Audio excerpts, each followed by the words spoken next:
Welcome, Warriors. It's Friday, September 11th. We are in Mr. Winstead's room. We are going to ask you to get out your module right now, and we're going to have you turn to the 12th page from the back. 12th page from the back. We are going to be doing the concept today of greatest common factors. We're not going to be working with problem-solving questions. We're just going to work with naked numbers and find the GCF of a couple sets of numbers. So what I'm going to do right now is I'm going to turn it over to Mr. Winstead. Hope you guys are having a good day. This shouldn't take too long, but it would be great for you to follow along in your module. Okay? All right, guys. So what we're going to work with today, so we have been working with dividing fractions. We're going to kind of leave that behind a little bit because we feel like you all have a pretty good grasp on that concept now, so we're going to move on to something a little bit different. And it's called greatest common factor. Now you'll hear us abbreviate that a lot as GCF, but know that when we say that, that's what we mean, it's the greatest common factor. So before we get started, what you need to know is what is a factor. All right, a factor is two numbers, or are two numbers. Is two numbers? Mm-hmm. I don't teach language arts, I don't know. Factors are, whatever. So either way, factors are a number that can be multiplied by another number to equal another number. So like, for example, 2. What times what can give me 2? So the two numbers that you multiply together are your factors. So what we're going to look for is what numbers can we multiply together to get an answer.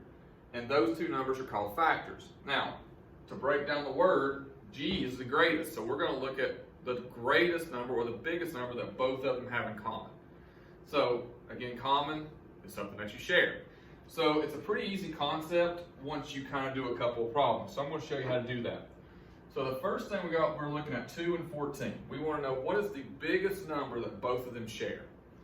So we have a 2 and we have 14. So the way I like to do this is just kind of easily lay it out.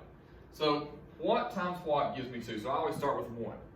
All right, so 1 times 2 equals 2. Now, let's try it. Did you monitor your air? So you continue on. So the next number, so 2 times what gives me 2? Well, 2 times 1. But you notice here that we've already got those. It's just kind of repeating itself. So when it repeats itself, you're done. So the only factors of 2 are 1 and 2. Okay? So we move on to 14. So again, I like to go down the line. So does 1 times anything give me 14? Well, 1 times 14 will give me 14. Will 2 times anything give me 14? Well, that's a math fact that you should know, that 2 times 7 gives me 14. So this right here, we have more than just 2 factors. So you continue on through your head. Well, 3 times anything give me 14. Well, 3 times nothing will give me 14, so I'll leave it off. Well, 4 times anything give me 14. The answer is no. Well, 5 times, no. Well, 6 times anything, no. Well, 7 times anything give me 14. Well, yes, it does, because it's 7 times 2, but again, we've already got that, so I'm repeating myself so that I know, so I now know I have all my factors. So that's the hard part. Now, the easy part is just looking to find the GCF. So what's the biggest number that is in both lists that I have? Well, we have a 1 in both lists.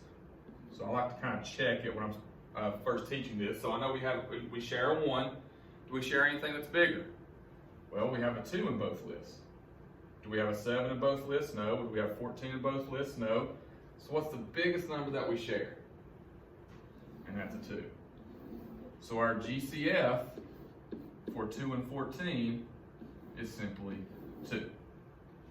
So just to recap, you're just thinking what 2 numbers multiply together to get the main number that we're looking at.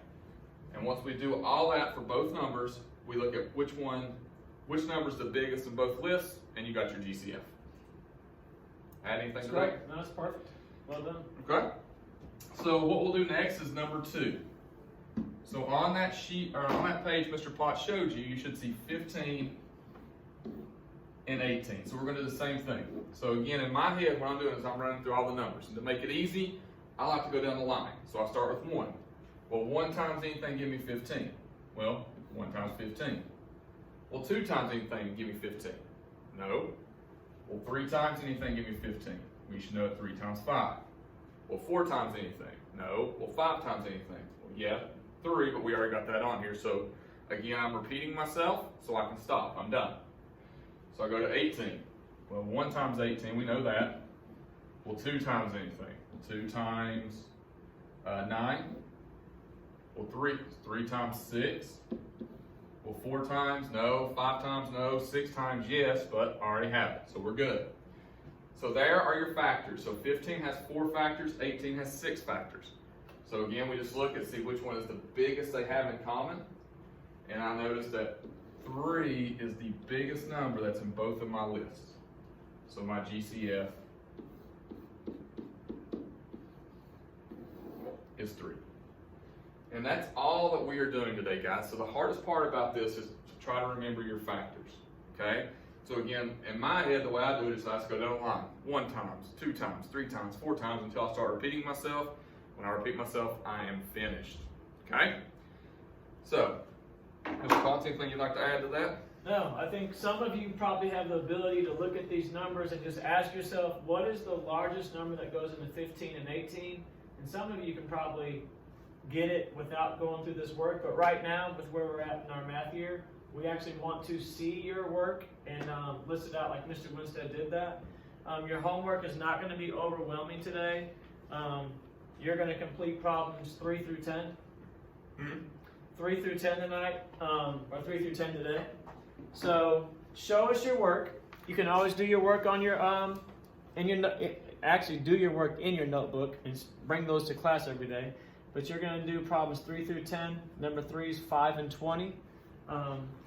And that's it, guys. We hope you have a great day. It is Friday, so hope you have a great weekend. And we will see you Monday. Okay? And before you go, guys, if you noticed on the paper, you have an LCM column right here that says LCM. You can see that. Ignore that for right now. We're going to get to that tomorrow, or maybe the next day whenever we get to it. Just do the GCF column, okay? And make sure you put it in Google Forms so we can grade it. And have a great day. See you tomorrow. See you guys. Or see you Monday.